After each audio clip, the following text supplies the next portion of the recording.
آئے ہمارے حبیب یہ لوگ آپ سے سوال کرتے ہیں قیامت کب آئے گی؟ آپ ان سے کہہ دیں قل انما علمها عند ربی، قیامت کب آئے گی، کس دن آئے گی، کس سال آئے گی، کس مہینے آئے گی؟ انما علمها عند ربی، اس کا علم صرف اور صرف اللہ کے پاس ہے۔ اس سے سب سے بڑا نقطہ یہ معلوم چلا کہ اللہ کے رسول جناب محمد رسول اللہ کے پاس علم غیب نہیں تھا۔ اگر آپ عالم الغیب ہوتے تو آپ بتا دیتے کہ قیامت اس تاریخ کو آئے گی یا قیامت اس مہینے آئے گی۔ فرمایا قیامت کب آئے گی سوال کیا جا رہا ہے، تو اللہ نے جواب دیا انما علمها عند ربی، قیامت کا علم کس کے پاس ہے؟ صرف اللہ کے پاس ہے۔ پچھلی قومیں کتنا گناہ کر کے گئی ہیں، قوم عاد، قوم سمود، قوم لوط، قوم نوح، قوم ابراہیم، اللہ نے عذاب نازل فرمایا۔ میں ایک بات آپ سے کہوں، یہ جو قوم ہے، یہ جو نبی کی امت ہے، ان قوموں کے اندر الگ الگ گناہ تھے، وہ سارے گناہ آج امت محمدیہ کے اندر جمع ہیں۔ سارے گناہ ان کے اندر الگ الگ تھے۔ یہ قوم ناپ تول کے اندر کمی کرتی ہے، یہ لواطت کرتی ہے، یہ کیا کہتے ہیں سنیچر کے دن شکار کرتے تھے، تو ہر قوم کا اپنا اپنا گناہ الگ تھا۔ لیکن یہ امت محمدیہ ایک ایسی امت ہے، ساری امتوں کا گناہ اس کے اندر موجود ہے۔ مومن وہ لوگ ہیں اذا ذکر اللہ وجلت قلوبہم، جب اللہ کا ذکر ان کے سامنے ہوتا ہے، جب اللہ کا نام لیا جاتا ہے، وجلت قلوبہم، ان کے دل لرزنے لگتے ہیں، ان کے دل تھر تھرانے لگتے ہیں، ان کے رونگٹے کھڑے ہو جاتے ہیں۔ اذا ذکر اللہ، جب اللہ کا نام لیا جائے، جب اللہ کا ذکر کیا جائے، وجلت قلوبہم، دلوں کے اندر زلزلہ پیدا ہو جاتا ہے۔ الحمدللہ نحمده ونستعینه ونستغفره ونعوذ باللہ من شرور انفسنا ومن سیئات اعمالنا، من يهده الله فلا مضل له ومن يضلل فلا هادي له، وأشهد أن لا إله إلا الله وحده لا شريك له، وأشهد أن محمدًا عبده ورسوله، أما بعد فإن خير الحديث كتاب الله، وخير الهدي هدي محمد صلى الله عليه وسلم، وشر الأمور محدثاتها، وكل محدثة بدعة، وكل بدعة ضلالة، وكل ضلالة في النار۔ قال الله تعالى في القرآن الحكيم: أعوذ بالله السميع العليم من الشيطان الرجيم، بسم الله الرحمن الرحيم، ذلك الكتاب لا ريب فيه هدى للمتقين، رب اشرح لي صدري ويسر لي أمري واحلل عقدة من لساني يفقهوا قولي، رب زدني علما، اللہم رب زدنی علما، آمین۔ قابل عزت حاضرین مجلس، بزرگوں، نوجوان دوستوں، پردہ نشیں پیاری ماؤں اور بہنوں اور پیارے بچوں، سب سے پہلے ہر قسم کی تعریف و توصیف، کبریائی اور بڑائی صرف اور صرف اللہ رب العالمین کے لیے لائق اور زیبا ہے، جس نے ہم سب کو تراویح کی نماز میں شریک ہونے کی توفیق عطا فرمائی ہے۔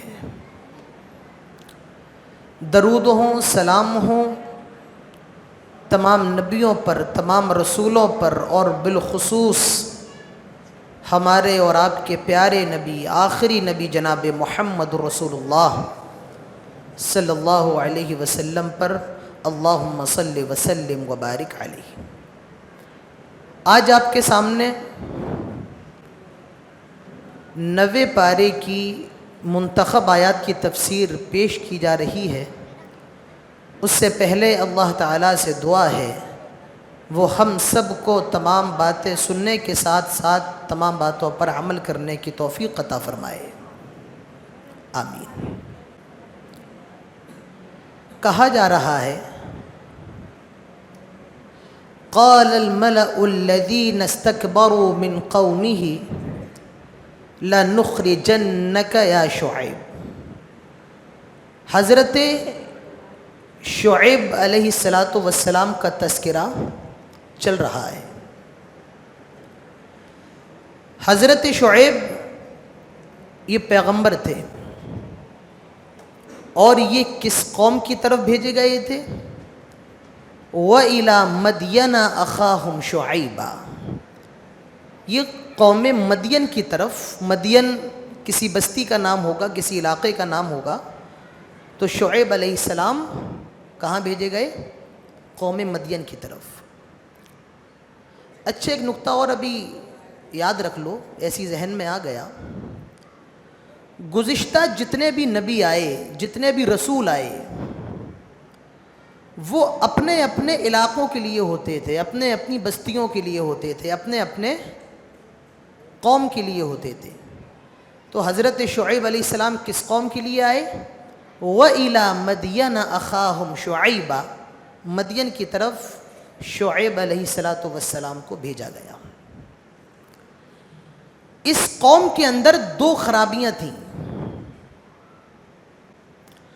روحانی خرابی اس قوم کے اندر یہ تھی کہ یہ قوم مشرک تھی، شرک کرتی تھی، اور سوشل خرابی، سماجی خرابی اس قوم کے اندر یہ تھی کہ یہ پیسہ پورا لیتی تھی اور ناپ برابر نہیں دیتی تھی۔ یعنی کہ یہ پیسہ پورا لیتی تھی لیکن وزن برابر نہیں کرتی تھی، وزن کے اندر یہ ڈنڈی مارتی تھی قوم۔ آپ 1 کلو سامان لیتے تو یہ 800 گرام ہی تولتی۔ تو یہ 2 خرابیاں اس قوم کے اندر تھی۔ پہلی خرابی شرک، وَإِلَى مَدْيَنَ أَخَاهُمْ شُعَيْبًا، یا قوم اعبدوا اللہ، اللہ کی عبادت کرو۔ تو پہلی خرابی یہ تھی کہ یہ قوم مشرک تھی، اور دوسری خرابی یہ تھی کہ یہ ڈنڈی مارتی تھی، یہ ناپ تول میں کمی کرتی تھی۔ پوری سورت اللہ تعالیٰ نے ایک نازل فرمائی، اور اس سورت کا کیا نام ہے؟ سورۃ المطففین۔ یہ پوری سورت ناپ تول میں کمی کرنے والوں کے لیے ہے۔ تو شعیب علیہ السلام نے اس قوم کو بڑا سمجھایا، بڑا سمجھایا۔ حضرت شعیب نے کہا میں بھی پیسے والا ہوں، میرے پاس بھی پیسہ ہے، لیکن میں تو تمہاری طرح یہ کام نہیں کرتا ہوں، پیسہ پورا لیتا ہوں، ناپ کم دیتا ہوں، میں تو یہ نہیں کرتا ہوں۔ قال الملأ الذین استکبروا من قومہ، ملأ کا مطلب ہوتا ہے بھرے ہوئے۔ کیا؟ بھرے ہوئے۔ جو لوگ پیسے سے بھرے ہوئے، دولت والے، پاور والے، کیا کہتے ہیں؟ لَنُخْرِجَنَّكَ یا شعیب، آئے شعیب اب بس کرو، ورنہ یاد رکھو ہم تمہیں نکال دیں گے۔ لَنُخْرِجَنَّكَ یا شعیب، ہم تمہیں گاؤں سے، بستی سے، شہر سے ضرور بھی ضرور نکال دیں گے۔ اس سے ایک نقطہ یہ معلوم چلا، پہلا نقطہ کہ جب آپ حق کا کام کریں گے، لوگوں کو اچھائی کی طرف بلائیں گے، برائی سے روکیں گے، تو یاد رکھیے میرے پیارے بھائیوں، آپ کو ملک سے نکالنے کی سازشیں رچی جائیں گی، آپ کو برادری سے نکالنے کی سازشیں رچی جائیں گی جب آپ دین کا کام کریں گے۔ لَنُخْرِجَنَّكَ یا شعیب۔ پیارے رسول جناب محمد رسول اللہ صلی اللہ علیہ وسلم کو بھی آپ کے شہر سے نکال دیا گیا تھا، آپ کی برادری سے، پورے سماج نے آپ کا بائیکاٹ کر دیا تھا۔ آپ شعب ابی طالب میں آپ نے کئی سال گزارے۔ تو فرمایا لَنُخْرِجَنَّكَ یا شعیب، آئے شعیب خاموش رہو ورنہ ہم تمہیں ضرور بالضرور شہر سے نکال دیں گے۔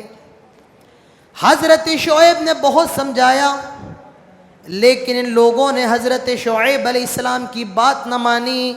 اللہ تعالیٰ نے آخر کار ان کو عذاب میں مبتلا کر دیا۔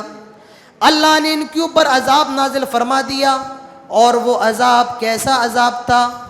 پہلے تو ان کے اوپر بادلوں نے سایہ کر دیا جس سے آگ گرنے لگی، پھر ایک زلزلہ آیا جس نے پوری زمین کو ہلا کر رکھ دیا، اور طوفان کے ذریعے ان سب کو ہلاک کر دیا گیا۔ تو یہ قوم شعیب کا معاملہ ہے۔ اس کے بعد بتایا جا رہا ہے کہ جب کسی قوم میں کوئی عذاب آتا ہے تو عذاب کی دو صورتیں ہیں، ایک صورت تو ہے بأسا اور ایک صورت ہے ضرا۔ دیکھو باسا کسے کہتے ہیں اور ذرہ کسے کہتے ہیں؟ باسا کہتے ہیں اس مصیبت کو جس کا تعلق جسم سے ہو یا جو جسم سے لاحق ہو۔ وہ کون سی بیماری ہے؟ بأسا۔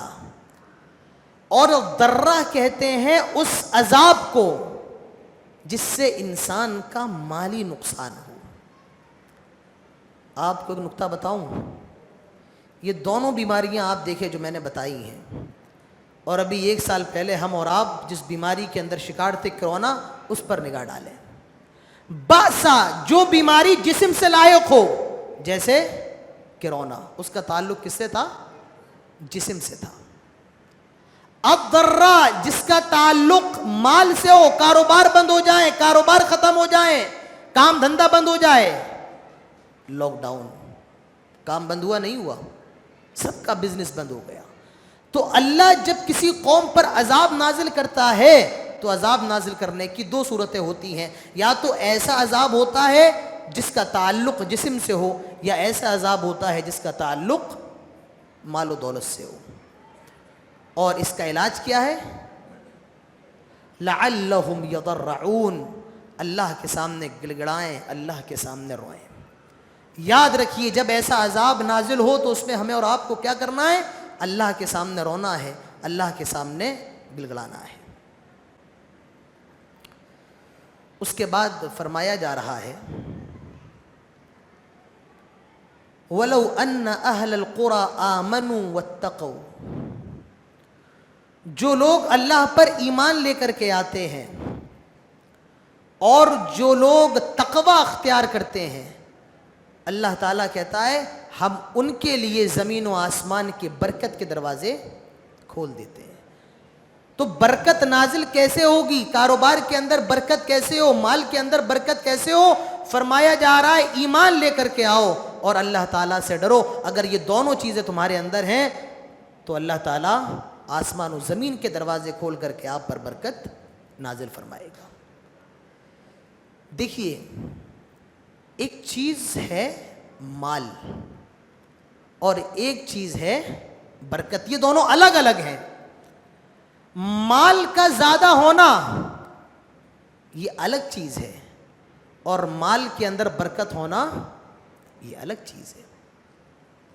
آدمی دن بھر محنت کر کے 100 روپے کما رہا ہے، لیکن شام کو اس کو گھر جا کر نیند اچھی آ رہی ہے، تو اس کا مطلب کیا ہے؟ اس کے مال میں برکت ہو رہی ہے۔ ایک آدمی ہر روز ہزاروں کما رہا ہے، لاکھوں کما رہا ہے، لیکن گھر جا کر اسے نیند نہیں آ رہی ہے، اس کا مطلب یہ ہے کہ ایسے آدمی کے مال میں برکت نہیں ہو رہی ہے۔ کتنے پیسے والے لوگ ہیں، ڈاکٹر منع کر دیتا ہے آپ یہ نہیں کھا سکتے ہیں، آپ میٹھا نہیں کھا سکتے ہیں، آپ کو شوگر ہے، آپ اس چیز کا استعمال نہیں کر سکتے ہیں۔ اور کچھ مریض تو ایسے ہوں گے ڈاکٹر کہتا ہے آپ سبزی کھائیں، وہ بھی پانی کے اندر ابال کر۔ یہ برکت نہیں ہے، پیسہ ضرور ہے ان کے پاس۔ یاد رکھیے پیسہ ہونا الگ چیز ہے اور برکت ہونا الگ چیز ہے۔ تو برکت کیسے نازل ہوگی؟ فرمایا گیا 2 کام کر لو، آمنوا واتقوا، جو ایمان لے آتا ہے اور اس کے بعد تقوی اختیار کرتا ہے، اللہ تعالیٰ دروازے کھول دیتا ہے زمین و آسمان کی برکت کے لیے۔ اس کے بعد فرمایا جا رہا ہے کسی قوم پر عذاب کیسے نازل ہوتا ہے. 2 وقت قوم پر عذاب نازل ہوتا ہے، جب وہ سو رہی ہو وہم نائمون، یا وہم یلعبون، جب وہ کھیل رہی ہو. سونا یہ غفلت حسی ہے اور کھیلنا یہ غفلت معنوی ہے. اللہ فرماتا ہے ہم قوموں پر عذاب تب نازل فرماتے ہیں جب وہ سوتی ہے یا جب وہ کھیلتی ہے، کھیل کے اندر مشغول رہتی ہے. اب اس کے بعد حضرت موسیٰ علیہ السلام کا قصہ شروع ہو رہا ہے. وقال موسیٰ یا فرعون انی رسول من رب العالمین. اللہ تعالیٰ حضرت موسیٰ کو حکم دیتا ہے کہ آپ فرعون کے پاس جائیں اور اس کو بڑے اچھے انداز میں دعوت دیں، دین کی طرف بلائیں. فرعون کون تھا؟ اپنے آپ کو انا ربکم الاعلی کہا کرتا تھا، مصر کا بادشاہ تھا. حضرت موسیٰ علیہ السلام فرعون کے دربار میں جاتے ہیں، فرعون کے محل میں جاتے ہیں اور فرعون کو دعوت دیتے ہیں، سمجھاتے ہیں. فرعون کہتا ہے آئے موسیٰ آپ کوئی نشانی ہمیں دکھائیں، آپ کوئی علامت ہمیں دکھائیں جس سے ہم یہ سمجھ جائیں کہ آپ اللہ کے رسول ہیں. حضرت موسیٰ علیہ السلام کے پاس جو لاٹھی تھی، جو عصا تھا، حضرت موسیٰ نے وہ پھینکا، وہ عصا جو ہے اژدہا بن گیا. اپنا ہاتھ اپنی بغل سے نکالا، وہ ہاتھ چمک رہا ہے، لیکن پھر بھی فرعون نے حضرت موسیٰ علیہ السلام کی نشانیوں کو تسلیم نہیں کیا. فرعون نے حضرت موسیٰ کی نشانیوں کو تسلیم نہیں کیا. اس نے ایک مقابلہ رکھا حضرت موسیٰ اور مصر کے جادوگروں کے درمیان. وہ یہ سمجھ رہا تھا کہ یہ جو موسیٰ ہے یہ جادوگر ہے، یہ جادو دکھا رہا ہے، لہٰذا اس نے ایک بڑے سے مقابلے کا اعلان کیا اور مصر کے بڑے بڑے جادوگروں کو اس نے مقابلے کے اندر بلایا. سارے جادوگر مصر کے فرعون کے دربار میں موجود ہیں، سارے جادوگر. فرعون موجود ہے، فرعون کے درباری موجود ہیں، قوم کے بڑے دربار کے بڑے موجود ہیں. اب جو جادوگر فرعون کے پاس آئے تھے انہوں نے فرعون سے کہا آئے فرعون، اگر ہم جیت جائیں، اگر ہم موسیٰ پر غالب آ جائیں تو ہمیں کچھ پیسہ ویسا ملے گا نہیں ملے گا؟ کہا پیسہ بھی ملے گا اور تم کو قریب کر لیا جائے گا، تم کو عہدے دے دیے جائیں گے، تم کو میرے ساتھ براہ راست کوئی بھی بات کرنا ہو تمہیں اس کی اجازت دے دی جائے گی، پیسہ بھی ملے گا، منصب بھی ملے گا، عہدہ بھی ملے گا اگر تم موسیٰ پر غالب آ گئے. حضرت موسیٰ علیہ السلام موجود ہیں اور سارے کے سارے جادوگر موجود ہیں. سارے جادوگر یہ سمجھ رہے تھے کہ ہم موسیٰ سے جیت جائیں گے کیونکہ ہم تو بہت بڑے جادوگر ہیں. وہ حضرت موسیٰ سے کہتے ہیں آئے موسیٰ تم ڈالتے ہو یا ہم ڈالیں؟ حضرت موسیٰ کہتے ہیں تم ڈالو. ان سارے جادوگروں نے رسیوں کو پھینکا. وہ رسیاں لوگوں کی نظروں میں سانپ نظر آئیں، وہ رسیاں نہ ہو، سانپ ہو، سانپ چل رہے ہو. اللہ تعالیٰ حضرت موسیٰ کو حکم دیتا ہے آئے موسیٰ دیکھ کیا رہے ہو، اپنا عصا ڈالو. حضرت موسیٰ نے اپنا عصا ڈالا، اپنی لاٹھی ڈالا، وہ ایک بہت بڑا اژدہا بن گیا اور ان سارے سانپوں کو نکل گیا. جب ان جادوگروں نے یہ دیکھا کہنے لگے آمنا برب موسیٰ و ہارون. سارے جادوگر سجدے میں گر گئے اور کہنے لگے ہم موسیٰ اور ہارون کے رب پر ایمان لے کر کے آتے ہیں.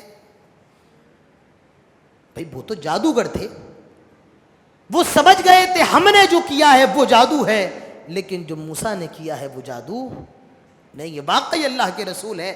سجدے میں گر گئے آمنا برب موسیٰ و ہارون. فرعون نے دیکھا یہاں تو معاملہ الٹا ہو گیا ہے. فرعون نے دیکھا یہاں تو پاسا پلٹ گیا ہے، بازی پلٹ گئی ہے. کہنے لگا تم لوگوں نے اس کا مطلب پہلے سے ہی کوئی سیٹنگ کر رکھی ہے، تم لوگوں نے پہلے سے ہی آپس میں منصوبہ بنا لیا ہے، تمہاری ہمت کیسے ہوئی مجھ سے بغیر پوچھے موسیٰ کے سامنے جھکنے کی؟ تمہاری ہمت کیسے ہوئی مجھ سے بغیر پوچھے موسیٰ پر ایمان لانے کی؟ فرعون کہتا ہے جادوگروں سے کہ اب میں تمہارے ہاتھوں کو کاٹوں گا اور اب میں تمہارے پیروں کو کاٹوں گا، اور کیسے کاٹوں گا؟ من خلاف، تمہارے دائیں ہاتھ کو کاٹوں گا، بائیں پیر کو کاٹوں گا، بائیں ہاتھ کو کاٹوں گا، دائیں پیر کو کاٹوں گا۔ یہ جادوگر کہتے ہیں آئے فرعون اب تجھے جو کرنا ہے کر لے، آئے فرعون تجھے جو بگاڑنا ہے بگاڑ لے، آئے فرعون تجھے جو سزا دینا ہے دے دے، لیکن اب ہم نے موسیٰ کا کلمہ پڑھ لیا ہے، اب ہم ایک اللہ پر ایمان لے کر کے آ گئے ہیں، اب ہم نے سمجھ لیا ہے یقیناً موسیٰ اللہ کے رسول ہیں، اللہ کے بھیجے ہوئے پیغمبر ہیں۔ یہ جادوگر اللہ سے دعا کرتے ہیں ربنا افرغ علینا صبرا، آئے اللہ تو دیکھ رہا ہے یہ فرعون اب ہم پر کتنا زیادہ ظلم کرے گا، ہمیں مارے گا، ہمیں کاٹے گا۔ میرے پیارے بھائیوں، فرعون جو ہے یہ بہت بڑا ظالم، بہت بڑا جابر بادشاہ تھا۔ اپنی بیوی حضرت آسیہ کے ہاتھوں میں اس نے کیلیں ٹھکوائی تھی، اپنی بیوی کے ہاتھ میں کیلیں ٹھکوائی تھی۔ یہ بڑا ظالم تھا، بڑا جابر تھا، اپنے آپ کو انا ربکم الاعلی کہا کرتا تھا۔ لیکن یہ مر گیا تو اللہ نے اس کو پوری کائنات کے لیے نشان عبرت بنا دیا، پوری کائنات کے لیے۔ آپ لوگوں نے دیکھا ہے فرعون کو؟ ہے؟ میں اپنی نظروں سے دیکھ کے آیا ہوں، اپنی نظروں سے۔ جب مصر گیا تھا تو جو المتحف المصری تھا، ایجپٹ میوزیم، وہاں گیا تھا تو اس کی لاش رکھی ہوئی تھی، جیسا موبائل میں دیکھتے ہیں سیم ویسا ہی تھا، لیکن اس کی لاش سے گوشت ختم ہو گیا تھا، چمڑا تو تھا لیکن گوشت اس کی لاش پر نہیں تھا۔ تو اس کی لاش کو میں نے دیکھا ہے مصر کے اندر، اور اللہ کی قسم اس کی لاش اتنی منحوس لگتی ہے، پورا میوزیم بڑا منحوس لگتا ہے اندر جا کے جلدی سے باہر نکل آؤ۔ کبھی کسی کو دیکھنا ہو تو میرے موبائل میں کچھ فوٹوز ہیں، آپ کو دکھا دوں گا میں۔ اس کی لاش کا تو فوٹو نہیں لے سکتے ہیں، منع کیا گیا۔ تو بہرحال اس کو دیکھ کر کے آئے ہو۔ تو اس نے کہا، بڑا ظالم تھا، کہا میں تمہارے ہاتھوں کو کاٹوں گا، پیروں کو کاٹوں گا، اور الٹا کر کے خلاف سے، یعنی پہلے دائیں ہاتھ کو کاٹوں گا، پھر بائیں پیر کو، پھر بائیں ہاتھ کو، دائیں پیر کو۔ جادوگر کہتے ہیں ربنا افرغ علینا صبرا۔ افرغ کا مطلب ہوتا ہے انڈیل دینا، جیسے کسی بڑے سے برتن میں پانی ہو اور اسے انڈیل دیا جائے تو اسے کہتے ہیں افرغ۔ وہ جادوگر دعا کرتے ہیں اللہ امتحان بڑا سخت ہے، اللہ ہماری نگاہیں موت کو دیکھ رہی ہیں، اب یہاں صرف صبر کی ضرورت نہیں ہے، اللہ ایسا صبر انڈیل دے ہمارے اوپر، انڈیل دے، صبر سے نہلا دے۔ ربنا افرغ علینا صبرا، اللہ ہمارے اوپر صبر کو انڈیل دے۔ حضرت موسیٰ نے کہا ایسا کرو، تم ایمان لے کر کے نہیں آ رہے ہو، لیکن میری جو قوم ہے بنی اسرائیل اس کو ہمارے ساتھ بھیج دو، اب ہمیں بیت المقدس جانا ہے، شام جو ان کا آبائی وطن تھا۔ فرعون نے کہا نہیں چھوڑوں گا، اور کیا کروں گا؟ تمہارے لڑکوں کو قتل کروں گا اور تمہاری عورتوں کے ساتھ ریپ کروں گا، بچوں کو قتل کروں گا، عورتوں کے ساتھ ریپ کروں گا۔ بہرحال آپ کو پورا قصہ معلوم ہے کہ حضرت موسیٰ علیہ السلام راتہ رات مصر سے نکلے اور پھر دریا پار کیا، دریا نے راستہ بنا دیا اور پوری قوم دریا سے پار ہو گئی۔ حضرت موسیٰ کو اللہ نے حکم دیا کہ آپ طور پہاڑ پر آئیں، ہم آپ کو کتاب دیں گے۔ یہ گئے طور پہاڑ پر، اللہ سے بات ہوئی، کس کی؟ حضرت موسیٰ کی۔ اللہ کی آواز سنی، بڑی پیاری اللہ کی آواز۔ حضرت موسیٰ خواہش کرتے ہیں کیا؟ قال ربی، آئے میرے پروردگار، میں یہ چاہتا ہوں کہ میں تجھے دیکھوں۔ ارنی انظر الیک، میرے اللہ میں تجھے دیکھنا چاہتا ہوں، میں تیرا دیدار کرنا چاہتا ہوں۔ اللہ تعالیٰ نے فرمایا لن ترانی، ہرگز نہیں موسیٰ تم ہمیں دیکھ نہیں سکتے ہو۔ حضرت موسیٰ اللہ سے بات کر رہے ہیں، چونکہ کلیم اللہ ہیں، بات کر رہے ہیں, دل میں خواہش پیدا ہوتی ہے کاش اللہ تعالیٰ کا دیدار ہو جائے. اللہ تعالیٰ سے حضرت موسیٰ کہتے ہیں آئے اللہ میں تجھے دیکھنا چاہتا ہوں, آئے اللہ میں تیرا دیدار کرنا چاہتا ہوں. اللہ تعالیٰ فرماتا ہے لن ترانی, دیکھ نہیں سکتے ہو. کہا نہیں اللہ میں دیکھنا چاہتا ہوں. اللہ نے فرمایا ٹھیک ہے, وہ جو پہاڑ تمہیں نظر آ رہا ہے, وہ جو پہاڑ تم دیکھ رہے ہو, میں اس پر اپنی تھوڑی سی تجلی نازل فرماؤں گا. اگر وہ پہاڑ اپنی جگہ باقی رہا تو سمجھ لینا تمہاری نگاہیں مجھے دیکھ سکتی ہیں. اللہ تعالیٰ نے اس پہاڑ پر اپنی تجلی کو نازل فرمایا, اس پہاڑ پر اپنی روشنی کو نازل فرمایا. پورا پہاڑ ریزہ ریزہ ہو گیا. وَخَرَّ مُوسَىٰ صَعِقًا, اور موسیٰ زمین پر بے ہوش ہو کر کے گر پڑے. اللہ کو دنیا کے اندر کوئی دیکھ سکتا ہے؟ اللہ کی حسن کی انتہا نہیں ہے, کون دیکھ سکتا ہے؟ کہا موسیٰ نہیں دیکھ پاؤ گے, کہا اللہ دیکھنا چاہتا ہوں. اللہ نے کہا ٹھیک ہے, ایک نموذج ہے, ایک ٹریلر ہے, اگر پہاڑ اپنی جگہ باقی رہا تو سمجھ لینا تم مجھے دیکھ سکتے ہو, اور پہاڑ اگر نہیں باقی رہا تو سمجھ لو تم مجھے دیکھ نہیں پاؤ گے.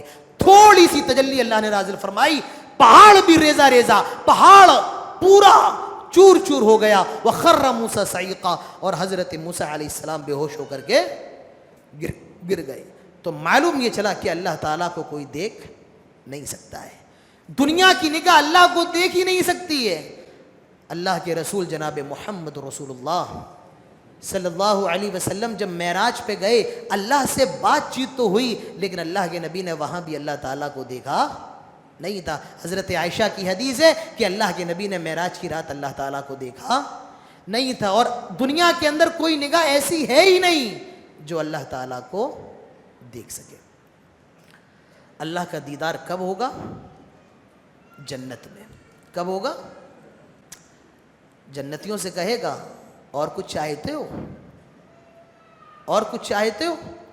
کہیں گے اللہ سب کچھ تو نے دے دیا ہے, کھا رہے ہیں, پی رہے ہیں, چہروں کو روشن کر دیا, جہنم کی آگ سے بچا لیا ہے. فَكَشَفَ الْحِجَابَ, پردہ ہٹایا جائے گا, حجاب ہٹایا جائے گا. جنتی اللہ کے چہرے کو دیکھیں گے, اللہ کے حسن کو دیکھیں گے, کہیں گے اللہ تیری اس نعمت دیدار کے آگے جنت کی ساری نعمتیں پھیکی ہیں. اللہ تیرے اس نعمت دیدار کے آگے جنت کی ساری نعمتیں ہیج ہیں. تو جنتیوں کے لیے جو سب سے بڑی نعمت ہوگی وہ کیا ہوگا؟ اللہ کا دیدار ہوگا. اور جہنمیوں کے لیے سب سے بڑا عذاب کیا ہوگا؟ کہ وہ اللہ کا دیدار کبھی کر نہیں سکیں گے. تو حضرت موسیٰ علیہ السلام نے کہا اللہ دیکھنا چاہتا ہوں, نہیں دیکھ پائے. وَخَرَّ مُوسَىٰ صَعِقًا, بے ہوش ہو کر کے گر پڑے. تورات حضرت موسیٰ کو دی گئی. تورات لے کر کے آئے, نیچے آئے تو دیکھا کہ پوری قوم شرک کے اندر مبتلا ہے. ایک بچڑا بنا لیا ہے مٹی کا اور اس کی پوجا کر رہے ہیں, اس کی عبادت کر رہے ہیں. حضرت موسیٰ نے اپنے بھائی ہارون کو سمجھایا, یہ تمہاری غیر موجودگی میں قوم, میری غیر موجودگی میں قوم نے کیا کیا. فرمایا موسیٰ میں نے ان کو بہت روکا لیکن یہ نہ مانے, اور قریب تھا یہ مجھے قتل کر دیتے. آئے میرے بھائی میں نے ان کو بہت روکا لیکن یہ میری بات نہیں مانے. تو انہوں نے شرک کی ابتدا کر دی تھی. بنی اسرائیل نے شرک کیا تھا اور اللہ نے اس کی سزا ان کو کیا دی؟ ان کی توبہ یہ تھی کہ جن لوگوں نے شرک کیا ان سب کو قتل کیا جائے, اور ان سب کو قتل کیا گیا. تو یہ حضرت موسیٰ علیہ السلام کا قصہ ہے کہ فرعون سے اللہ تعالیٰ نے ان کو نجات دی. پھر طور پہاڑ پہ گئے, اللہ نے روشنی نازل فرمائی, پھر قوم نے شرک وغیرہ شروع کر دیا. اس کے بعد بتایا جا رہا ہے کہ لاکھوں سال پہلے ہم سب ایک جگہ ملے تھے, ایک دنیا کے اندر ملے تھے. اس جہان کا نام ہے عالم ارواح. کیا نام ہے؟ عالم ارواح. وہاں سارے لوگ تھے. آپ تھے نہیں تھے؟ تھے, میں بھی تھا. تو آدم کی پیٹھ پر اللہ نے ہاتھ پھیرا, جیسے بھی اللہ نے ہاتھ پھیرا ہو اور جیسا بھی اللہ کا ہاتھ ہو. ہاتھ پھیرا تو آدم سے لے کر قیامت تک آنے والے سارے انسان نکل آئے. کالا گورا امیر غریب لولا لنگڑا بہرا مرد عورت سارے ہندو مسلم سکھ عیسائی. جب اللہ نے آدم کی پیٹھ پر ہاتھ پھیرا پشت پر ہاتھ پھیرا سارے انسان نکل آئے. اللہ نے وعدہ لیا تھا, ایک پیمان لیا تھا ہم سب سے, کہا تھا الست بربکم, کیا میں تمہارا رب نہیں ہوں, کیا میں تمہارا رب نہیں ہوں. قالوا بلا, ہم سب نے کہا تھا کیوں نہیں, شہدنا, اللہ ہم گواہی دیتے ہیں کہ تو ہمارا رب ہے. تو یہ عالم ارواح کے اندر یہ معاملہ ہوا تھا. تو اللہ تعالیٰ اسی کو بتا رہا ہے کہ ہر انسان نے گواہی دی تھی کہ اللہ ہی رب ہے. قالوا بلا شہدنا. اب ایک بہت پیاری بات, یہ بتاؤ اللہ تعالیٰ کے کتنے نام ہیں؟ اس کے علاوہ بھی اللہ کے اور صفاتی نام ہیں, لیکن 99 نام ہم سب کو معلوم ہیں. اللہ کے نبی فرماتے ہیں کہ جو آدمی اللہ کے 99 نام یاد کر لے تو ایسا آدمی کہا جائے گا, اگر وہ صغیرہ گناہوں سے بچ رہا ہے تو وہ جنت کے اندر جائے گا. تو سب سے پہلا نقطہ تو یہ معلوم چلا کہ اللہ کے 99 نام یاد کر لیں, اور بڑے آسان ہے, یاد ہو جائیں گے. اور یاد کرنے کا طریقہ کیا ہے, اس کو رٹیے نہیں, ہر روز دن میں 4-5 مرتبہ ایسے کر کے پڑھ لیجئے. کیسے ہے مجھے بھی یاد نہیں ہے, تو پڑھ لیجئے, تو انشاءاللہ 1-2 مہینے میں آپ کو بڑے آرام سے یاد ہو جائیں گے. تو اللہ کے نبی فرماتے ہیں کہ اللہ کے 99 نام ہیں, 99 نیمز اللہ کے ہیں, جو اس کو یاد کر لے ایسا آدمی جنت میں داخل ہوگا, لیکن شرط یہ ہے کہ اس کے کبیرہ گناہ نہ ہو. تو اللہ کے 99 نام ہیں. فرمایا جا رہا ہے وَلِلَّهِ الْأَسْمَاءُ الْحُسْنَى, اللہ تعالیٰ کے جو اسماء حسنہ ہیں, جو پیارے پیارے نام ہیں, اس کا نام رحمان ہے, رحیم ہے, غفار ہے, ستار ہے, جبار ہے, ودود ہے, عزیز ہے, علی ہے, باسط ہے, ظاہر ہے, باطن ہے. جتنے اللہ تعالیٰ کے نام ہیں, صفاتی نام ہے, ذاتی نام ہے, فرمایا جا رہا ہے فَادْعُوهُ بِهَا, ان ناموں کے ذریعے اللہ تعالیٰ کو پکارا کرو, ان ناموں کے ذریعے اللہ سے دعا کیا کرو. اور میں نے آپ کو 2-3 دن پہلے بتایا تھا کہ یہ جو اللہ کے ناموں میں جو رب ہے, یہ جو نام رب ہے, آپ اس نام کے ذریعے اللہ تعالیٰ کو پکاریں, کیونکہ تمام نبیوں نے اسی لفظ کے ذریعے اللہ تعالیٰ کو پکارا, اسی نام کے ذریعے پکارا. تو فرمایا جا رہا ہے اللہ تعالیٰ کے جو اسماء حسنہ ہیں فَادْعُوهُ بِهَا, ان کے ذریعے اللہ تعالیٰ کو پکارو, ان کے ذریعے اللہ تعالیٰ سے دعا فرماؤ. دعا کیسے؟ اے اللہ تو رحمان ہے, ہم پر رحم فرما. اللہ تو رزاق ہے, ہمارے کاروبار نہیں چل رہے ہیں, ہمارے رزق میں برکت دے دے. اللہ تو ستار ہے, ہم گنہگار ہیں, ہمارے گناہوں کو چھپا دے. اللہ تو ودود ہے, اللہ ہمارے دلوں کے اندر اپنی محبت پیدا کر دے. اے اللہ تو جبار ہے, اللہ ہمیں اپنی پکڑ سے بچا لے. اللہ تو قہار ہے, اللہ تیرے غصے سے ہم سب کو بچا لے. تو اللہ کے جو نام ہیں ان ناموں کے ذریعے اللہ تعالیٰ سے کیا کریں, مدد مانگے. اس کے بعد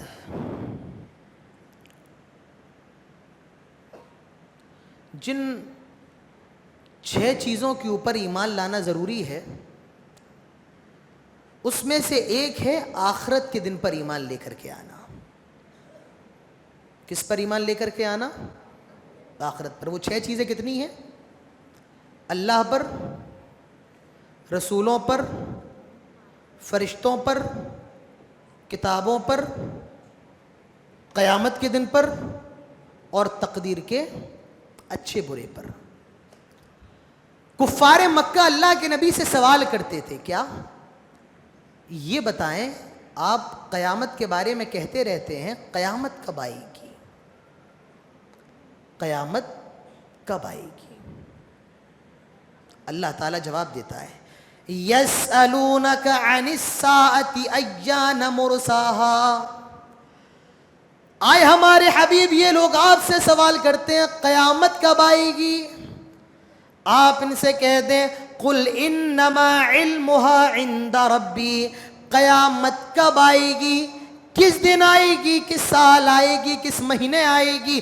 انما علمها عند ربی, اس کا علم صرف اور صرف اللہ کے پاس ہے. اس سے سب سے بڑا نقطہ یہ معلوم چلا کہ اللہ کے رسول جناب محمد رسول اللہ کے پاس علم غیب نہیں تھا. اگر آپ عالم الغیب ہوتے تو آپ بتا دیتے کہ قیامت اس تاریخ کو آئے گی یا قیامت اس مہینے آئے گی. فرمایا قیامت کب آئے گی سوال کیا جا رہا ہے, تو اللہ نے جواب دیا انما علمها عند ربی, قیامت کا علم کس کے پاس ہے, صرف اللہ کے پاس ہے. تو قیامت کب آئے گی, کس مہینے آئے گی, کس دن آئے گی, کس ہفتے آئے گی, اس کا علم صرف اللہ کے پاس ہے اور دنیا کے اندر کوئی نہیں جانتا ہے. ہاں یہ ضرور ہے کہ اللہ اور اس کے رسول نے کچھ نشانیاں بتائی ہیں, کچھ چھوٹی نشانیاں ہیں, کچھ بڑی نشانیاں ہیں. جب وہ ساری نشانیاں پوری ہو جائیں گی تب قیامت آ جائے گی.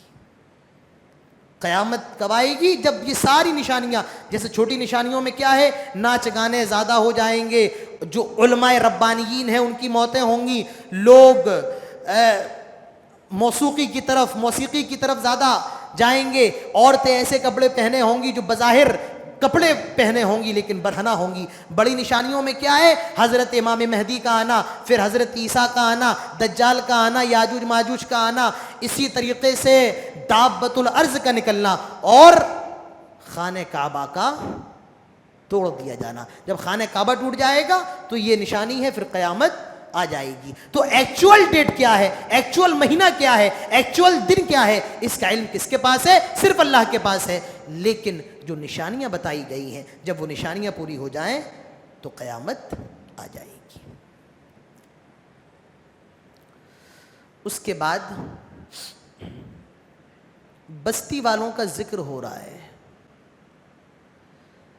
بحر قلزم کے کنارے ایک بستی تھی اور بتایا جاتا ہے کہ وہ یہودیوں کی بستی تھی, اور ان کی معیشت کا جو اصل دار و مدار تھا وہ کس پر تھا, مچھلی پر. وہ مچھلی پکڑتے تھے اور اسی کو فروخت کرتے تھے, مچھلی وغیرہ وہ لوگ کھاتے تھے. تو اللہ نے ان کا امتحان لیا. اللہ نے منع کیا کہ دیکھو سنیچر کے دن مچھلی نہ پکڑنا, تم ایسا کرو کہ پورے ہفتے خوب مچھلی پکڑو, مچھلی کا شکار کرو, لیکن ہفتے کے دن مچھلی نہ پکڑنا, ہفتے کا دن اللہ تعالیٰ کی عبادت میں لگا دو. ہفتے کا دن صرف اللہ کی عبادت کرو اور ہفتے کے علاوہ ہر دن مچھلی کا شکار کرو, تمہیں روکا نہیں جائے گا. تو ہوا یہ کہ یہ لوگ ہفتے کے دن انہوں نے مچھلی پکڑنا چھوڑ دی, مچھلی کا شکار کرنا چھوڑ دیا.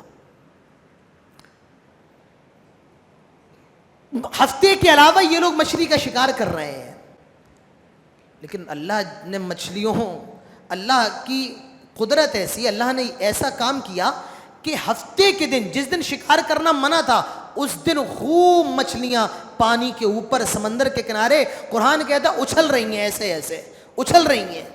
اور اس کے علاوہ جو باقی دن ہے مچھلی دور دور تک نظر نہیں آ رہی ہے. تو یہ لوگ بڑے پریشان, ہر ہفتے کے دن مچھلی نہیں آ رہی ہیں اور باقی سارے دن آ رہی ہیں. تو انہوں نے کیا کیا, سمندر سے نالیاں بنائیں اور گڈھے کھود دیے. تو ہفتے کے دن یہ لوگ شکار تو نہیں کرتے لیکن گڈھے بناتے, نالیاں کھودتے, تو مچھلیاں جو ہیں گڈھے کے اندر آ جاتی ہیں. تو یہ سمجھ رہے ہیں کہ ہم نے سنیچر کے دن شکار نہیں کیا, اتوار کو جاتے اور نکال لیتے, لیکن حقیقت یہ ہے یہ کب شکار کر رہے ہیں, ہفتے کے روز, سنیچر کے روز. تو ان میں 3 طریقے کے لوگ تھے. کچھ لوگ تو وہ تھے جو یہ گناہ کر رہے تھے, نالی بنا کر گڈھا کر کے جس میں مچھلیاں آ جاتی تھیں. کچھ بیچارے نیک تھے جو انہیں روکتے تھے کہ اللہ نے تمہارے اوپر یہ حرام کیا ہے کہ سنیچر کے دن شکار نہ کرو, روک رہے ہیں لیکن یہ ان کی بات نہیں سمجھ رہے ہیں. اور تیسری کیٹیگری کے وہ لوگ تھے جو نہ منع کرتے تھے اور نہ کرتے تھے. تو 3 قسمیں ہوئیں, نہت, عسد, سکتت. کچھ لوگ وہ تھے جنہوں نے منع کیا, کچھ لوگ وہ تھے جنہوں نے نہ منع کیا، نہ غلطی کی، نہ مچھلیاں پکڑیں، اور تیسرے وہ لوگ تھے جنہوں نے مچھلیوں کا شکار کیا۔ جب یہ لوگ سمجھاتے تھے، کون؟ جو اچھے لوگ تھے، کہ مچھلی کا شکار نہ کرو، اللہ نے سنیچر کے دن منع کیا ہے، تو جو بیچارے خاموش رہتے تھے، نہ کرتے تھے اور نہ روکتے تھے، تو وہ اچھے لوگوں سے کہتے تھے کیا ان لوگوں کے پیچھے اپنی جان دے رہے ہو، یہ لوگ تمہاری بات نہیں سنیں گے۔ تو یہ لوگ جواب دیتے تھے کیا ٹھیک ہے، یہ لوگ بات سنیں نہ سنیں، قیامت کے دن ہم اللہ سے یہ تو کہہ سکتے ہیں کہ اللہ ہم نے ان لوگوں کو غلط کام سے روکا تھا۔ اس سے سب سے بڑا نقطہ یہ معلوم چلا کہ ضروری نہیں ہے آپ کسی کو غلطی سے روک دیں، ضروری نہیں ہے آپ کسی کو گناہ سے روک دیں، آپ کی ذمہ داری صرف یہ ہے آپ اپنی زبان سے اس کو منع کریں۔ آپ کی ذمہ داری صرف اتنی ہے۔ ہدایت دینا کس کا کام ہے؟ اللہ کا۔ لست علیہم بمسیطر، اللہ اپنے نبی سے کہہ رہا ہے آئے میرے نبی آپ ان پر دروغہ نہیں ہیں، آپ لٹھ مار مار کے ان کو مسجد کی طرف نہ لائیں، آپ کا کام ہے سمجھانا۔ ہدایت دینا کس کا کام ہے؟ اللہ کا کام ہے۔ تو وہ کہنے لگے جب ہم قیامت کے اللہ کے دربار میں جائیں گے تو کم سے کم یہ تو کہہ سکتے ہیں کہ اللہ ہم نے اپنا حق ادا کر دیا، شاید ہم اسی بہانے اللہ کے یہاں مقبول ہو جائیں اور ہم کامیاب ہو جائیں۔ تو اللہ نے اس قوم پر عذاب نازل فرمایا، اور اس قوم پر عذاب کتنا تھا؟ کیا عذاب تھا؟ کوئی بتائے گا؟ نہیں، صرف بندر کیا بنا دیے گئے؟ قردۃ خاسئین، بندر، اور وہ بھی غلیظ بندر، بیکار بندر، قردۃ خاسئین۔ بھئی بندر بھی کچھ خوبصورت ہوتے ہیں، یہ کیسے تھے؟ قردۃ خاسئین، بڑے بدصورت، بڑے گندے بندر یہ بنا دیے گئے۔ کون؟ جنہوں نے غلط کام کیا وہ بھی بنا دیے گئے، اور جو لوگ وہ تھے جو روکتے نہیں تھے، کرتے بھی نہیں تھے، ان دونوں پر اللہ نے یہ عذاب نازل کیا۔ قردۃ خاسئین، دونوں بندر بنا دیے گئے۔ لیکن جو بیچارے نیک تھے، جو روکتے تھے، اللہ نے ان کے اوپر عذاب نازل نہیں کیا۔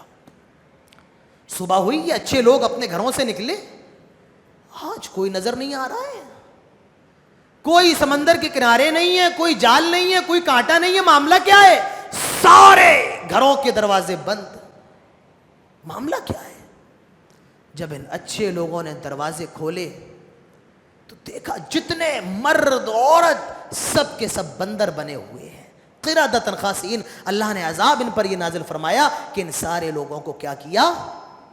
بندر بنا دیا، اور اللہ نے یہ عذاب نازل فرمایا، اور 3 دن کے بعد ان سارے لوگوں کو، جتنے بندر بنے تھے وہ سارے کے سارے مر گئے۔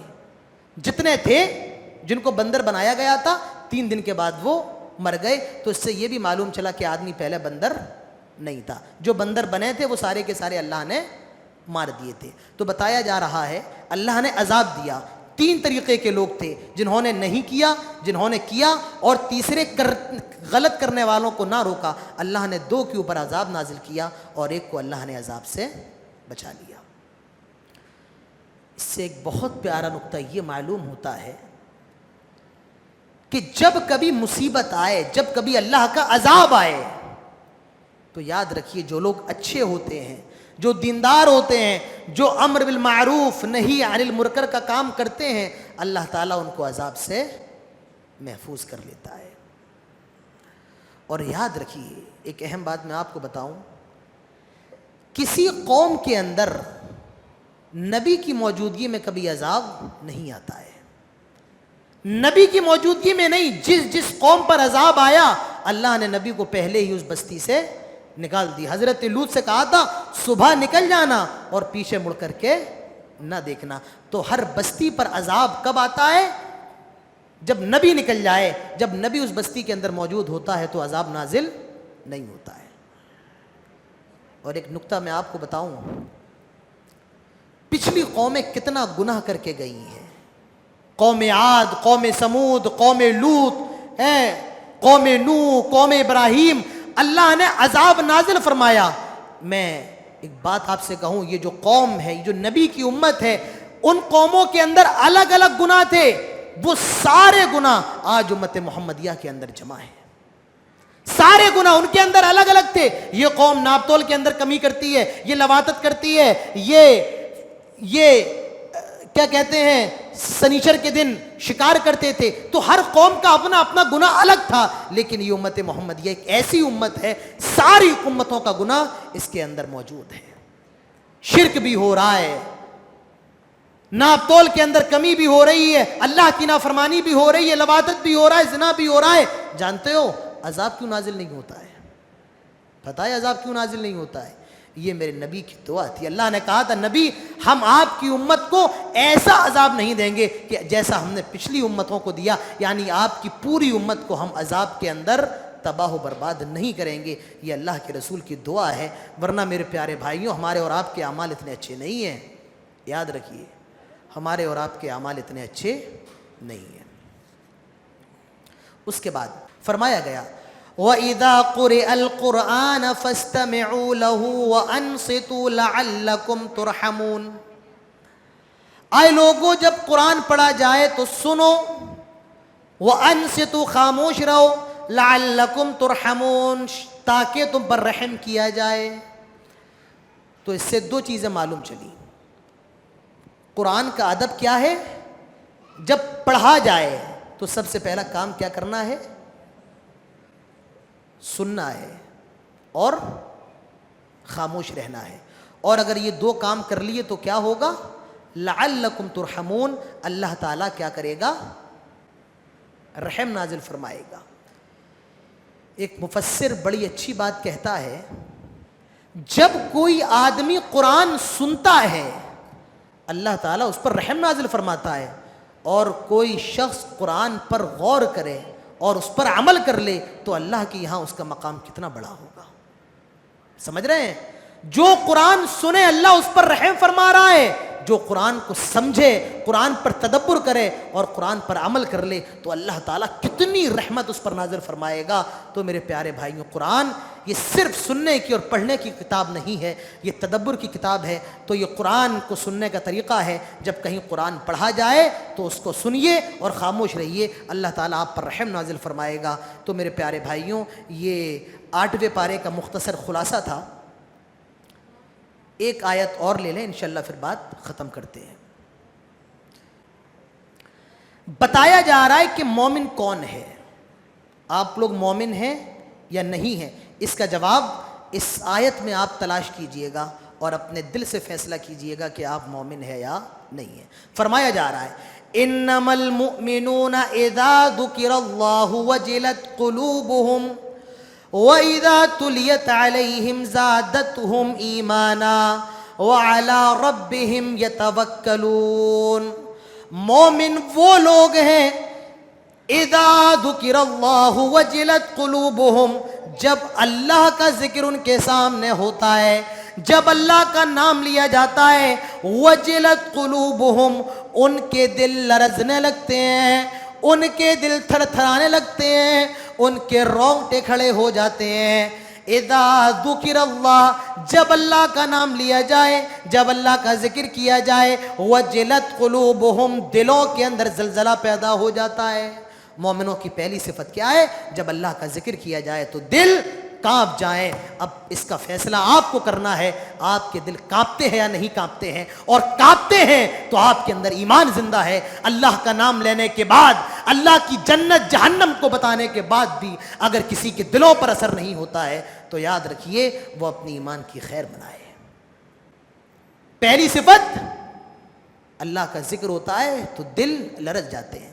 وَإِذَا تُلِيَتْ عَلَيْهِمْ زَادَتْهُمْ إِيمَانًا, اور جب ان کے سامنے قرآن کی آیتیں پڑھی جاتی ہیں, جب ان کے سامنے جناب محمد رسول اللہ صلی اللہ علیہ وسلم کی حدیثیں پڑھی جاتی ہیں, زادتہم ایمانا, ان کے ایمان کے اندر زیادتی ہوتی ہے, ان کا ایمان زیادہ ہوتا ہے, بڑھ جاتا ہے. اس سے ایک نقطہ یہ معلوم چلا کہ ایمان گھٹتا بڑھتا رہتا ہے, کبھی کم ہوتا ہے کبھی زیادہ ہوتا ہے. وَإِذَا تُلِيَتْ عَلَيْهِمْ زَادَتْهُمْ إِيمَانًا, مومنوں کی دوسری صفت یہ ہے جب ان کے سامنے اللہ اور اس کے رسول کی آیتیں پڑھی جاتی ہیں, حدیثیں پڑھی جاتی ہیں, تو ان کا ایمان زیادہ ہو جاتا ہے. لوگ سوال کرتے ہیں کہ بھائی تراویح کے بعد تفسیر سے فائدہ کیا ہوتا ہے؟ بڑے بڑے جلسے ہوتے ہیں، بڑے بڑے پروگرام ہوتے ہیں، ان جلسوں کا فائدہ کیا ہے؟ کتنے لوگوں کو ہدایت ملتی ہے؟ دیکھیے، جلسے کا فائدہ ہو نہ ہو، پروگرام کا فائدہ ہو نہ ہو، لیکن ایک سب سے بڑا فائدہ یہ ہے کہ جب جلسے ہوتے ہیں، تفسیر ہوتی ہے، پروگرام ہوتے ہیں، اور جب کوئی عالم اچھے انداز میں قرآن پڑھتا ہے، حدیث پڑھتا ہے اور قرآن و حدیث کی باتیں بتاتا ہے تو ایمان بڑھتا ہے. بڑھتا نہیں بڑھتا ہے؟ آپ بتائیے. جو میں یہاں بتا رہا ہوں کہ آپ لوگوں نے اس سے پہلے سنا نہیں ہے؟ کس نے نہیں سنا ہے؟ جتنی باتیں تفسیر میں بتائی جا رہی ہیں آپ کو، کہ آپ نے اس سے پہلے نہیں سنا ہے؟ سب نے سنا ہے. حضرت موسیٰ کا قصہ بھی سنا ہے، یہ سنیچر والوں کا بھی قصہ سنا ہے، سب آپ سن کر کے بیٹھے ہیں. لیکن آج پھر بتایا گیا، ایمان سے بتائیے کہ آپ کی ایمان کے اندر زیادتی نہیں ہوئی ہے؟ ہوئی ہے. تو پروگراموں کا مقصد، تفسیر کا مقصد کیا ہوتا ہے؟ ایمان بڑھے، ایمان کے اندر پختگی آئے، ایمان مضبوط ہو. تو مومن کی نشانی کیا ہے؟ وَإِذَا تُلِيَتْ عَلَيْهِمْ آيَاتُنَا، ہماری جب آیتیں پڑھی جائیں، زَادَتْهُمْ ایمانا، ان کی ایمان میں کیا ہوتا ہے؟ زیادتی ہوتی ہے. تیسری صفت، وَعَلَىٰ رَبِّهِمْ يَتَوَكَّلُونَ، وہ ہر حال میں اللہ پر بھروسہ رکھتے ہیں، اللہ پر توکل رکھتے ہیں. یہ تین صفت اگر آپ کے اندر موجود ہیں تو سمجھ جاؤ آپ کا ایمان زندہ ہے. اور ان تینوں چیزوں میں سے اگر ایک چیز بھی آپ کے اندر موجود نہیں ہے تو اپنی ایمان پر نظر ثانی کرو کہ ہمارا ایمان کہاں ہے میرے پیارے بھائیوں. تو یہ 90 پارے کا مختصر سا خلاصہ تھا. منتخب آیات کی تفسیری باتیں میں نے آپ کے سامنے کہی ہیں. اللہ تعالیٰ تمام باتوں کو ہم سب پر تمام باتوں پر ہم سب کو عمل کرنے کی توفیق عطا فرمائے. آمین. اقول قولی ھذا وما علینا الا البلاغ وآخر دعوانا الحمد للہ رب العالمین. والسلام علیکم ورحمۃ اللہ وبرکاتہ.